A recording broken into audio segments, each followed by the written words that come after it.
Hallelujah hallelujah hallelujah. इब्रानियों 30:18-22 वचन।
परमेश्वर पिता म्हणतो, मी तुमची पुन्हा उभारणी करेन, मी तुम्हाला पुन्हा उठवीन, तुमचा बंदिवास उलटवीन.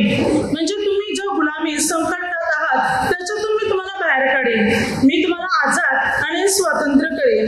मी तुमची मुलाबाळांची स्थिती चांगली स्थिती बनवीन, मी तुम्हाला अनुग्रह देईन, मी तुम्हाला आशीर्वादित करेन. जे लोक तुम्हाला त्रास देतात, तुमचे शत्रू, त्यांचा मी नायनाट करेन आणि प्रत्येक स्थितीत मी तुमचा बचाव करेन. कारण तुम्ही माझ्या स्तनीत आलेले आहात आणि तुम्ही माझ्या स्तनीत आलेले आहात म्हणून मी तुमचा देव होईन आणि तुम्ही माझे पुत्र कन्या असे होतील.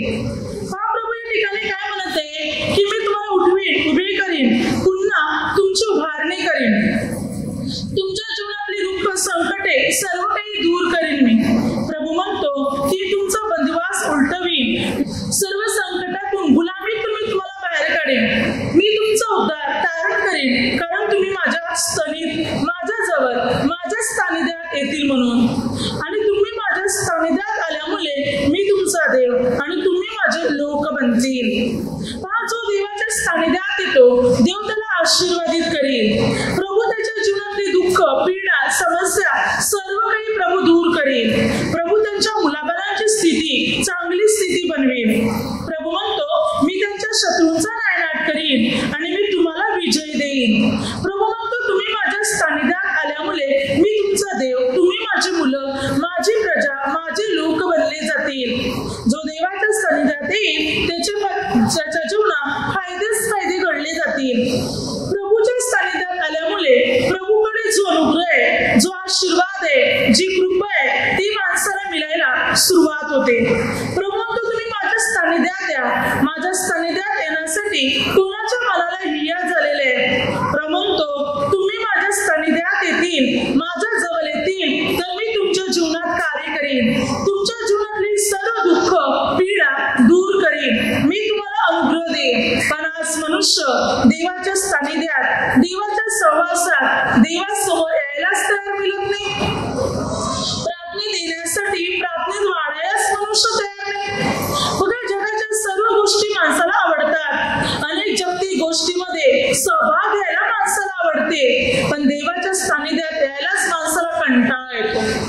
प्रभू म्हणतो, तुम्ही माझ्या सानिध्यात येतील तर मी तुमचा देव, तुम्ही माझे लोक बनतील. तुमच्या मुलाबाळांना पण मी आशीर्वादित करीन, तुम्हाला गुलामीतून पण मी बाहेर काढेन, मी उद्धार करीन, तुमचा तारण करेन, प्रगती करेन मी तुमची, जर तुम्ही माझ्या सानिध्यात येतील. जो देवाच्या सानिध्यात, देवाजवळ येतो, देव पिता त्याला अनुग्रह आणि आशीर्वाद देतो. प्रभू त्याची उन्नती आणि त्याची प्रगती करायला सुरुवात करतो. प्रभू त्याच्या जीवनातले सर्व बंधने पूर्ण रीतीने तोडून टाकतो.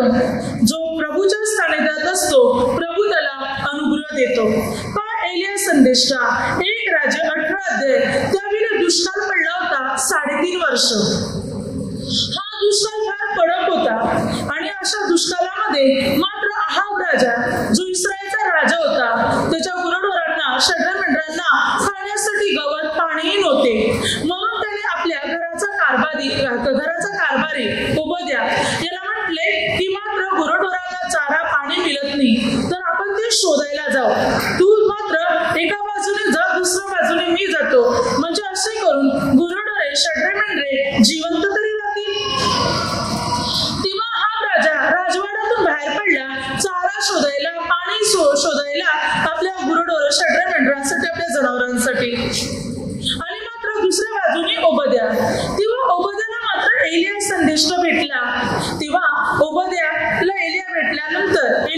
श्रेष्ठ ओबद्याला म्हणतो जा आणि अहाबाला सांग की एलिया आलेला आहे म्हणून. तेव्हा ओबद्या म्हणतो की मात्र आपल्या जीविताची शपथ मी जाऊन सांगायचो आणि देवाचा आत्मा तुम्हाला घेऊन जायचा. खरं असं कोणतं ठिकाण नाही, कोणतं स्थळ नाही की जिथे राजाने तुम्हाला शोधलं नाही आणि मात्र कोणत्याही ठिकाणी तुम्ही त्यांना आढळले नाही. आणि आता मी जाऊन सांगणार आणि तुम्ही सापडणार नाही तर मात्र माझा प्राण जाईल. तेव्हा 15 वचन एलिया म्हणतो मी ज्या परमेश्वर पित्याच्या उजरास असतो, ज्या देव पित्याच्या समोर मी वाचतो, त्याच्या सानिध्यात असतो, तो मी तुला सांगतो जा, कारण आता मी त्याच्या दृष्टीस पडेल. तेव्हा ओबद्याने जाऊन अहाब राजाला बातमी कळवली. बघा एलिया देवाच्या सानिध्यात उभा राहणारा मनुष्य होता, देवाच्या समोर उभा राहणारा, देवाजवळ राहणारा. अहाब राजा होता, इस्रायलचा राजा. अहाब असा एक मोठा राजा होता की अहाब राजाने मात्र हत्तीच्या दाताचं घर बांधलं होतं, एक मोठं एक राजवाडा हत्तीच्या दाताचं, अस्थिदंत गृह, हत्तीच्या दाताचं त्याने घर बांधलं होतं या अहाब राजाने. तो एक श्रीमंत राजा होता, धनवान राजा होता, एक पराक्रमी आणि शूरवीर सुद्धा राजा होता अहाब राजा. हत्तीच्या दाताचं त्यावेळी त्याने गृह एक घर बांधलं होतं. जिकडे आता आपण विटा वापरतो तिकडे त्याने हत्तीचे दात वापरले होते. हल्ली हत्तीच्या दाताची किंमत कोटीवारी आहे, एका दाताची किंमत कोटीवारी किंमत आहे. आणि हत्तीचे दात काढल्यामुळे मात्र हत्तीची संख्याही या जगामध्ये फार कमी झालेली आहे. तर मात्र आताच्या वेळी एका दाताची किंमत कोटीवारी किंमत आहे. तर मग मात्र त्यावेळेला हत्तीच्या दात या अहाब राजाने वापरून एक घर तयार केलं होतं. आता एवढ्या संपूर्ण गृहाला, राजमहाला केवढे हत्तीचे दात लागले असतील. आपल्याकडे एका विटेची किंमत किती असणार? अगदी 10, 12, 15, 30, 35, 100 रुपये पकडा एका विटेची किंमत. पण एका दाताची किंमत, हत्तीच्या एका दाताची किंमत कोटीवारी किंमत आहे. कोटीवारी एका दाताची किंमत आहे. मग विचार करा त्याही वेळेला काहीतरी किंमत असणार. मग एवढे दात त्याने आणले कुठून असतील आणि एवढी किंमत, एवढे पैसे त्याने मोजले होते, खर्च केला होता आणि हत्तीच्या दाताचं घर बांधलं होतं. म्हणजे तो साधारण राजा नव्हता, एक धनवान श्रीमंत राजा होता. तरी सुद्धा चारा पाणी शोधायला त्याला राजवाडा सोडून राजवाड्यातून बाहेर पडावं लागलं. एवढा मोठा राजा होता तरी मात्र राजवाडा सोडून बाहेर पडावं लागलं, मात्र गुराढोरांसाठी चारा पाणी शोधायला. एवढा मोठा राजा असून पण जो देवाच्या उजरास होता एलिया, त्या एलियाला देवाने काही कमी ठेवलं नाही. एलियाला परमेश्वराने सर्व पुरवलं. दुष्काळात देवाने करिंथ या ठिकाणी त्याला ठेवलं. कावले त्याला अन्न मांस पुरवायचे. ओहोळ आटल्यानंतर सारखं तिथे विधवीकडे जायला, तिथेही देवा त्याला अन्न पाणी पुरवलं. अगदी मात्र परमेश्वर त्याची काळजी घेत होता. जो देवाच्या सानिध्यात होता एलिया, त्याला काहीच कमी पडली नाही. पण जो राजा होता त्या राजाला राजवाडा सोडून बाहेर पडावं लागलं. अगदी जनावरांसाठी, गुरुढोरांसाठी चारा आणि पाणी शोधायला. जो देवाच्या उजरात असतो देव त्याला कधी कमी ठेवणार नाही. परमेश्वर त्याला सांभाळणार, परमेश्वर त्याची काळजी घेणार. जो प्रभूच्या सानिध्यात असतो, जो प्रभूच्या सहवासात असतो, प्रभू जवळ, प्रभू समोर असतो, प्रभू त्याला हरेक वस्तू पुरवणार, हरेक गोष्ट प्रभू त्याला पुरवणार. आपण प्रभूच्या सानिध्यात असणं, प्रभू आपल्या जीवनात आपल्याला सर्व काही देणार. आपल्या गरजा, आपली इच्छा सर्व प्रभू पूर्ण करणार. स्तोत्रसंहिता 16:11 जीवनाचा मार्ग तुम्हाला दाखविशील. तुझ्या सानिध्यात पूर्ण आनंद आहे, तुझ्या उजव्या हातात सौख्य सदोदित आहे. काय म्हणतो दावीद प्रभूला म्हणतो तू मला जीवनाचा मार्ग दाखवतो आणि तुझ्या सानिध्यात. दावीद बघा काय म्हणतो, तुझ्या म्हणजे प्रभूला म्हणतो प्रभू तुझ्या सानिध्यात पूर्ण आनंद आहे. प्रभूच्या सानिध्यात काय आहे? पूर्ण आनंद. ज्या मनुष्य प्रभूच्या सहवासात, सानिध्यात, प्रभू जवळ येऊन बसतो, प्रभू बरोबर राहतो, तेव्हा त्याला आनंद मिळतो. अनेक लोक म्हणतात प्रार्थनेला आल्या नाही, प्रार्थनेत बसल्या नाही, बरं वाटते, हलकं वाटते, शांती मिळते, आनंद मिळतो, जीवनामध्ये जीवनामध्ये जे ओझे दुःखाचं ते दूर होते, हलकं वाटते. जेव्हा मनुष्य देवाच्या सानिध्यात बसतो तेव्हा तो आनंदाचा अनुभव घेतो, शांती प्राप्त करतो, तो ओझं त्याच्या जीवनातलं दूर होते, अगदी सुख समाधान त्याच्या जीवनामध्ये कार्य करायला सुरुवात करते जेव्हा तो प्रभूच्या सानिध्यात बसतो. दावीद म्हणतो की प्रभूच्या सानिध्यात पूर्ण आनंद आहे आणि प्रभूच्या उजव्या हातात सौख्य, सुख, समाधानाची स्थिती प्रभूकडे आहे. मग आपण जेव्हा प्रभूच्या सानिध्यात येऊन बसतो, प्रभूचं वचन ऐकतो, तेव्हा आनंद, शांती याचा अनुभव आपण घेत असतो. त्यावेळी आपल्या जीवनातली सर्व दुःख, सर्व समस्या आणि सर्व निराशा आपल्या जीवनातून दूर होतात, सर्व संकटे आपल्या जीवनातून निघून जातात आणि परमेश्वराचा विपुल अनुग्रह, विपुल आशीर्वाद आपल्या प्रत्येकाच्या जीवनामध्ये उतरतो. कारण आपल्या प्रत्येकाला अनुग्रह देणारा प्रभू आहे, आपल्या प्रत्येकाला आशीर्वाद देणारा प्रभू आहे, आपल्या जीवनात चमत्कार घडवणारा मात्र प्रभू आहे. जर आपण प्रभूच्या सानिध्यात राहणार, प्रभूच्या सहवासात राहणार, तर प्रभूची कृपा आणि प्रभूचं सामर्थ्य मात्र आपल्या प्रत्येकाच्या जीवनात येणार. बघा पुढे वचन काय सांगते, स्तोत्र संहितामध्ये 21 अध्याय, 21 अध्याय हे स्तोत्र एका राजासाठी लिहिलेले आहे आणि ज्या राजासाठी लिहिलेले आहे त्या राजावर देवाचा अनुग्रह कसं होतो आणि का होतो, कारण काय आहे. 21 अध्याय एका राजाकरता लिहिलेले एक स्तोत्र आहे आणि हे स्तोत्र दावीदाने लिहिलेलं आहे आणि दावीद त्या स्तोत्रामध्ये या राजाला बाबतीत काय म्हणतो की मात्र की राजा जो आहे तो हर्ष करेल प्रभू मुले आणि हा राजा, या राजाचे सर्व मनोरथ मागण्या परमेश्वर पूर्ण करेल. प्रभू त्याला कल्याण देईल, वरदान देईल, सुवर्णाचा मुकुट त्याच्या डोक्यावर घालील. त्याने जीवन मागितले आणि प्रभूने त्याला दीर्घायुष्य, युगायुगाचे दीर्घायुष्य दिले. वचन सांगते की या राजाला परमेश्वर अनुग्रह आणि आशीर्वाद देईल. कारण 6 वचनात त्याने सर्व काळ आशीर्वादाचा साठा व्हावे असे तू करीतो, तू त्याला आपल्या समस्तने अत्यानंदित करीतोस. बघा वचन काय सांगते, राजा सर्व काळाचा आशीर्वादाचा त्याला देव साठा करून देतो, सर्व काळासाठी. त्याच्या संपूर्ण आयुष्यात देव आशीर्वाद त्याच्या जीवनात साठवतो. देव त्याला आपल्या समस्तेने म्हणजे आपल्या जवळ, आपल्या सानिध्यात असल्यामुळे परमेश्वर पिता त्याला अत्यानंदित करतो. म्हणजे हा राजा देवाच्या सानिध्यात आहे, देवाच्या समोर आहे, देवा पुढे आहे, देवामध्ये जीवन जगतो, म्हणून देव त्याला एवढा आशीर्वाद देतो. अत्यानंदित का करतो देव त्याला? आपल्या परमेश्वर पिता आपल्या समस्तेने म्हणजे आपल्या सानिध्यात त्याला ठेवल्याने तो देवाच्या सानिध्यात राहतो. त्याच्यामुळे देव त्याला अत्यानंदित बनवतो, देव त्याला वरदाने देतो, देव त्याला आयुष्य वाढवून देतो, देव त्याची विनवणी ऐकतो, देव त्याच्या जीवनातल्या सर्व समस्या दूर करतो, देव त्याला अनुग्रहाने भरतो, त्याच्या शत्रूलाही प्रभू तुडवितो. प्रभूची कृपा, प्रभूचा अनुग्रह विपुल त्याच्या जीवनात असतो. का?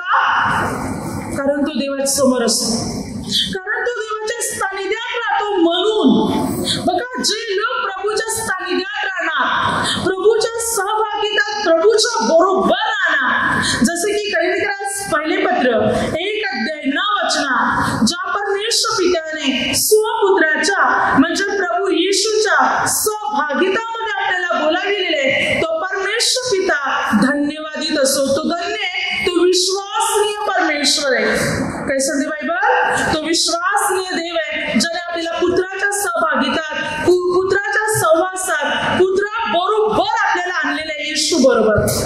प्रभू समोर, प्रभूच्या सानिध्यात आणले, प्रभू बरोबरचे भागीदार बनवलेले आपल्याला. तो देव पिता विश्वासनीय आहे. देव पिता आपल्याला प्रभूच्या सानिध्यात, प्रभूच्या जवळ आणतो. योहान 6:44 पिता आपल्याला येशू ख्रिस्ताकडे आकर्षित करतो, प्रभू येशूच्या सानिध्यात आणतो. योहान 6:37 मग प्रभू येशू म्हणतो, पिता जे मला देते ते सर्व माझ्याकडे येते आणि जो माझ्याकडे येतो त्याला मी मुलीच घालून देणार नाही. प्रभू म्हणतो, जो माझ्याकडे, माझ्या जवळ, माझ्या सानिध्यात येतो त्याला मी रिकाम्या खाली हाताने पाठवणार नाही. त्याची तू इच्छा पूर्ण करेल, त्याला जे हवं प्रभूच्या सानिध्यात येणाऱ्या व्यक्तीवर प्रभूचा अनुग्रह उतरणार, प्रभूचा आशीर्वाद उतरणार, प्रभू त्याची बंधने तोडणार, समस्या दूर करणार. कारण प्रभूच्या सानिध्यात आनंदी आनंद आहे, प्रभूच्या सानिध्यात सुख आहे, समाधान आहे, प्रेम आहे. आणि आपण पूर्ण रीतीने प्रभूच्या सहवासात आणि प्रभूच्या सानिध्यात राहणार तर प्रभूची कृपा, प्रभूचा अनुग्रह आणि प्रभूचं सामर्थ्य आपल्या जीवनात उतरणार. प्रभूच्या सामर्थ्याने आपण भरले जाणार, आपल्या जीवनातल्या सर्व समस्या दूर होणार जेव्हा आपण प्रभूमध्ये जीवन जगणार, प्रभूच्या सानिध्यात राहणार तेव्हा. कारण प्रभूच्या सहवासात, प्रभूच्या सानिध्यात सर्व प्रकारचं सुख आहे, सर्व समाधान प्रभूकडे आल्याने, प्रभूच्या जवळ आल्याने आपल्याला मिळेल. आजार बरे होतील, बंधने तुटतील, समस्या दूर होतील, आपल्याला जे हवं ते सर्व प्रभू आपल्याला देईल. स्तोत्रसंहिता 19-20 वचनात, तुझी चांगुलपण किती थोर आहे, तुझे पाय धरणाऱ्याकरता तू ती साठवून ठेवले, तुझा आश्रय करणाऱ्यासाठी मनुष्य मात्रात तू ते सिद्ध केले. तू आपल्या समक्षतेच्या गुप्त स्थळी मनुष्याच्या कारस्थानापासून त्यांना लपितो, शब्द कलहापासून त्यांना आपल्या मंडपात सुरक्षित ठेवितोस.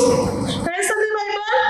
प्रभूचे चांगुलपण किती दूर आहे. जे लोक प्रभूचं भय बाळगतात, म्हणजे पापापासून दूर राहतात, प्रभूचे नियम पाळतात, अशांसाठी प्रभूने आपले चांगुलपण ठेवलेले आहे. प्रभू त्यांच्या जीवनात चांगले कार्य घडून आणणार जे प्रभूचं भय बाळगतात. पुढे बायबल सांगते की मात्र प्रभू त्यांना आपल्या समस्तेच्या म्हणजे आपल्या सानिध्याच्या गुप्त स्थळी त्यांना सुरक्षित ठेवतो. मनुष्याच्या कारस्थानापासून, मनुष्याच्या कटापासून प्रभू आपल्या लोकांना सांभाळतो, आपल्या सानिध्यात ठेवतो, सुरक्षित ठेवतो. शब्द कलहापासून, भांडण तंटा, लढाई, युद्धापासून प्रभू आपल्या लोकांना वाचवतो, आपल्या सानिध्यात ठेवून. म्हणजे जे लोक प्रभूच्या सानिध्यात राहतात ते सुरक्षित राहतील. लढाई, भांडणे, युद्ध यापासूनही त्यांचा बचाव होईल. त्यांची कोणतीच हानी होणार नाही, त्यांच्यावर कोणती अरिष्ट येणार नाही. कारण प्रभू त्यांना सांभाळेल, कारण ते प्रभूच्या सानिध्यात आहे. प्रभू त्यांना आपल्या सानिध्यात सुरक्षित ठेवेल, कोणती पीडा त्यांना होऊ देणार नाही. जो देवाच्या सहवासात, देवाच्या सानिध्यात राहतो, देवासमोर राहतो, तो हरेक संकटातून वाचविण्यात येईल. हरेक परिस्थितीमध्ये प्रभू त्याला सहाय्य करेल. जो प्रभूच्या सानिध्यात राहतो, प्रभूचा आनंद, प्रभूचा अनुग्रह तो प्राप्त करेल. बघा, आंब्याचं झाड आहे, त्याला आंबे आलेले आहेत आणि आंबे पिकलेली आहेत, तर पिकलेले आंबे त्या झाडाच्या खाली पडणार की दूरवर लांब जाऊन पडणार? आंब्याच्या खालीच पडणार की नाही? मात्र त्या झाडात खालीच पडणार. जे लोक प्रभूच्या जवळ पायथ्याशी येऊन बसतात सानिध्यात, त्यांना प्रभूपासून अनुग्रह मिळत राहणार. जो आशीर्वाद देणार आहे तो प्रभूच्या सानिध्यात बसलेल्या लोकांवर येणार आहे, त्यांच्यावर तो आशीर्वाद पडणार आहे, लांबवर दूरवर नाही. जे प्रभूच्या जवळ आहेत, प्रभूच्या सानिध्यात आहेत, त्यांना परमेश्वराचा अनुग्रह मिळणार, ते परमेश्वराच्या आशीर्वादाने भरले जाणार. म्हणून देवाच्या सानिध्यात, देवाच्या सहवासात राहण्याचा प्रयत्न करा, देवाबरोबर राहण्याचा प्रयत्न करा, प्रभूमध्ये, प्रार्थनेमध्ये स्थिर राहण्याचा प्रयत्न करा. म्हणजे आपले सर्व अडथळे दूर होतील आणि अनुग्रह मिळेल. पुढे तर वचन सांगते यशाया पुस्तकामध्ये 23-18 वचनात, जे प्रभूच्या सानिध्यात आहेत, बायबल काय सांगते बघा, जे परमेश्वराच्या सानिध्यात असतात त्यास भरपूर खावयास मिळावे व त्याने उंची वस्त्रे ल्यावी, म्हणून तिच्या व्यापाराची प्राप्ती त्यांच्या कामी लागेल. इतर लोक काम करतील, कष्ट करतील, पण हे कोणाला मिळेल? जे प्रभूच्या सानिध्यात आहेत त्यांना पोट भरून खायला मिळेल, भरपूर कपडे पण मिळतील, उंची कपडे. त्यावेळी उंची कपडे कोण घालायचे? मात्र राजकन्या. राजकन्या होत्या, राजाच्या मुली, ते एकदम लांब झगे घालायचे, लांब कपडे घालायचे. असे लांब कपडे सर्व मुलीला नाही मिळायचे. फक्त ज्या राजकन्या होत्या, राजांच्या मुली होत्या, त्या मुलीला लांबे कपडे मिळायचे. कारण कपड्यासाठी किंमत असायची, एवढे कपडे मिळायचे नाही, महागाचे कपडे हे फक्त राजकन्या त्यावेळी घालायच्या. राजाच्या मुलीलाच हे मात्र हे कपडे मिळायचे. तर बायबल सांगते ते उंची पोशाख घालतील. म्हणजे ज्या वेळेला राजाच्या मुली जे कपडे घालायचे ते कपडे कोणाला कसे मिळतील? मूल्यवान कपडे, किमती कपडे, लांब कपडे, प्रभूच्या सानिध्यात असलेल्या स्त्रियांना किंवा पुरुष असो कोणी, त्यांना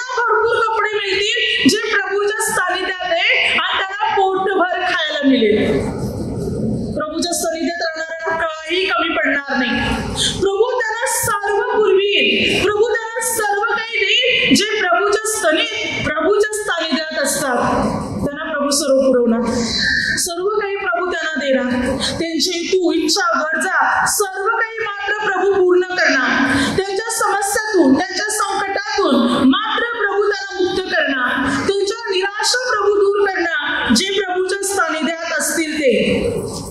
पुढे म्हणजे संत यहुदाच्या पत्रामध्ये 1 अध्यायामध्ये त्याच्यामध्ये 24 ते 25 वचनात तुम्हास पतनापासून राखण्यास आणि आपल्या यशवयुक्त सानिध्यात निर्दोष असे उल्हासाने उभे करण्यात जो समर्थ आहे अशा आपल्या उद्धारक एकाच देवाला येशू ख्रिस्त आपला प्रभू याच्याद्वारे गौरव, महिमा, पराक्रम व अधिकारी युगारंभापूर्वी आता व युगानुयुग आहेत. आमीन. बायबल काय सांगते? आपल्या प्रत्येकाला पतनापासून, नाशापासून राखण्यासाठी आणि आपल्या प्रत्येकाला देव पित्याच्या सानिध्यात उभे करण्यासाठी कोण प्रयत्न करत आहे? प्रभू येशू. जो समर्थ आहे तो, त्याला युगाने गौरव असो. आमेन. प्रभूची इच्छा आहे की आपण त्याच्या सानिध्यात, त्याच्या जवळ असावे, त्याच्या समोर उभे असावे, त्याच्यामध्ये आपण जीवन जगावे, त्याच्यापासून दूर, त्याच्यापासून लांब नसावे. आणि प्रभू हिची इच्छा आहे की आपण त्याच्या सानिध्यातच राहावे. म्हणून तो आपल्याला सानिध्यात राहण्यासाठी मात्र प्रभू प्रयत्न करत आहे. आपला नाश होण्यापासून आपल्याला वाचविते आणि तो आपल्याला त्याच्या सानिध्यात उभं करत आहे. त्याच्या सहवासात, त्याच्या जवळ तो आपल्याला उभं करत आहे. म्हणून प्रभूच्या सानिध्यात राहण्याचा कंटाळा करू नका, प्रार्थनेत येण्याचा कंटाळा करू नका. जो प्रभूच्या सानिध्यात राहतो प्रभू त्याला अनुग्रह देतो, प्रभू त्याला आशीर्वादित करतो, प्रभू त्याची बंधने तोडतो, प्रभू त्याच्या जीवनातल्या सर्व समस्या दूर करतो. जो प्रभूच्या सानिध्यात राहतो. आता बायबल काय सांगते की आपण प्रभूच्या सानिध्यात राहणार तर प्रभूचा अनुग्रह आपल्या जीवनात राहणार. मग आपण प्रभूच्या सानिध्यात राहिल्याने प्रभू पण आपल्या जवळ येणार, आपल्या बरोबर राहणार. बायबल सांगते बघा, यशया 7:14 त्याच वेळेला मात्र प्रभूने यशया संदेष्टाच्या द्वारे भविष्यवाणी केली की कुमारी गर्भवती होईल आणि ती पुत्र प्रसवेल आणि त्याचे नाव इमानुएल, आमच्या स्तनी देव असे म्हणतील. म्हणजे आम्हा बरोबर देव, आमच्या स्तनी म्हणजे आमच्या जवळ, आमच्या बरोबर परमेश्वर. बघा, प्रभू येशूचं नाव आहे इमानुएल, आमच्या स्तनीत, आमच्या बरोबर, आमच्या जवळ प्रभू. म्हणजे आपण प्रभूच्या स्तनीत राहणार, प्रभू आपल्या स्तनीत राहणार. आपण प्रभू जवळ तर प्रभू आपल्या जवळ राहणार. पुढे वाचन सांगते यशया 8:10 मसलत करा पण ती निष्फळ होईल, विचार प्रगट करा पण तो टिकणार नाही, कारण आमच्या स्तनीत देव आहे. आमच्या विरुद्ध किती कट कारस्थाने रचा, आमची निंदा करा, बदनामी करा, आमच्या विरुद्ध बोला, पण तुमचं काही चालणार नाही, कारण आमच्या स्तनीत परमेश्वर आहे. आमच्या स्तनीत प्रभू आहे, आमच्यावर कोणाचं काही चालणार नाही. प्रभू आमच्या स्तनीत आहे, आम्ही प्रभूच्या स्तनीत, प्रभू आमच्या स्तनीत आहे. आम्हाला चिंता नाही. मग कोणी आमच्या विरुद्ध कट कारस्थाने रचू दे, आमची निंदा करू दे, आमची नावे खराब करू दे, आमच्या विरुद्ध काही किंवा न बोलू दे, आम्हाला चिंता नाही, कारण आमच्या जोडीला परमेश्वर आहे. आमच्या स्तनीत प्रभू आहे. आपण देवाच्या स्तनीत राहणार, देव आपल्या स्तनीत राहणार, देव आपल्याला अनुग्रह देणार, देव आपल्याला आशीर्वाद देणार. योग काय म्हणतो बघा, योग 29:5 वचनात योग म्हणतो की मात्र त्यावेळी सर्व समर्थ माझ्या स्तनीत असे, माझी मुले बाले मजबूती असत. योग मी कधीच सांगतो, जेव्हा युगाचं सर्व चांगलं चाललं होतं, तो देवाचे नियम आज्ञाविधी पाळत होता, सैतानाकडून जी परीक्षा झाली त्याच्या अगोदर, परीक्षा होण्यापूर्वी योग म्हणतो की देव माझ्या स्तनीत होता आणि त्यामुळे माझी मुलं माझ्या आजूभोवती होती, माझं सर्व चांगलं चाललेलं. मात्र जेव्हा त्याची परीक्षा झाली, धन संपत्ती गेली, तो रोगी, त्याची मुलं मरण पावली. त्याला देवाण टाकलं होतं असं नाही, तरी परीक्षा होती जी सैतानाकडून आली होती, पण तरी देवाने योबाला विजय दिला आणि सैतानाचा नाश केला आणि योबाचं गेलेलं दुप्पट त्याला परत केलं. कारण योग देवाला धरून राहिला. देव पुन्हा योबाच्या स्तनीत आला. देव विद्याने योबाला दर्शन दिलं आणि पूर्वी जसा देव योबाच्या जवळ होता त्याच्याहून अधिक परमेश्वर योबाच्या जवळ आला आणि देवाने योबाला दुप्पट दिलं. जे अगोदर होतं त्याच्यापेक्षा आयुष्य दुप्पट दिलं, डब्बल धन संपत्ती सर्व दुप्पट. पुन्हा त्याला 7 मुलगी 3 मुली एकूण 10 मुलं झाली. 140 वर्ष देवाने आयुष्यही त्याला वाढवून दिलं. देव त्याच्या स्तनीत राहिला. जेव्हा प्रभू आपल्या स्तनी देतो आपलं सर्व चांगलं चालते, कारण देवाचा अनुग्रह असतो. आपण देवाच्या स्तनीत राहणार, देव आपल्या स्तनीत असणार, आणि देव आपल्या स्तनीत आहे, आपलं सर्व चांगलं चालणार. दुःख, समस्या, संकट हे सर्व आपल्या जीवनातून दूर असणार. परमेश्वराचा अनुग्रह आपल्यामध्ये उतरणार, परमेश्वराचा आशीर्वाद आपल्या जीवनामध्ये उतरणार. परमेश्वराच्या कृपेने, सामर्थ्याने आपण मात्र भरले जाणार. जो देवाच्या स्तनीत असतो देवाचा अनुग्रह त्याच्यावर उतरतो, देवाचा आशीर्वाद त्याच्यावर उतरतो. म्हणून पहिली गोष्ट, आपल्याला देवाच्या सानिध्यात राहायचंय, आपल्याला देवाच्या सहवासात राहायचंय. आपण देवाच्या सानिध्यात राहणार, प्रभू आपल्या स्तनी देणार, आपल्या जवळ येणार. जो देवाच्या सानिध्यात आहे त्याला विपुल परमेश्वराचा अनुग्रह मिळेल, त्याला विपुल परमेश्वराचा आशीर्वाद मिळेल. त्याच्या जीवनातल्या सर्व समस्या, त्याच्या जीवनातली सर्व दुःख, सर्व संकटे त्याच्या जीवनापासून पूर्ण रीतीने दूर होतील, सर्व अडथळे त्याच्या जीवनातून दूर होईल, आणि परमेश्वर त्याला विपुल अनुग्रह देईल, विपुल परमेश्वर त्याला आशीर्वादित करेल. कारण जो देवाच्या सानिध्यात आहे तो आशीर्वाद आणि अनुग्रहाने भरतो. म्हणून प्रार्थनेला यायचा कंटाळा करू नका, देवाजवळ येण्याचा कंटाळा करू नका, प्रार्थनेत बसण्याचा कंटाळा करू नका. देवाच्या सानिध्यात राहिल्याने भरपूर अनुग्रह, आशीर्वाद, शांती आपण प्राप्त करणार. आपल्या जीवनातलं दुःख दूर होणार, डोकं आपलं हलकं होणार, मन हलकं होणार, शांत वाटणार, बरं वाटणार, बंधने तुटणार, समस्या दूर होणार, जेव्हा आपण देवाच्या सानिध्यात बसतो. कारण देवाच्या सानिध्यात आनंद आहे, शांती आहे, सुख आहे, समाधान आहे, आणि त्या सहवासात राहिल्याने आपले दुःख दूर होऊन सुख आपल्या जीवनात येते.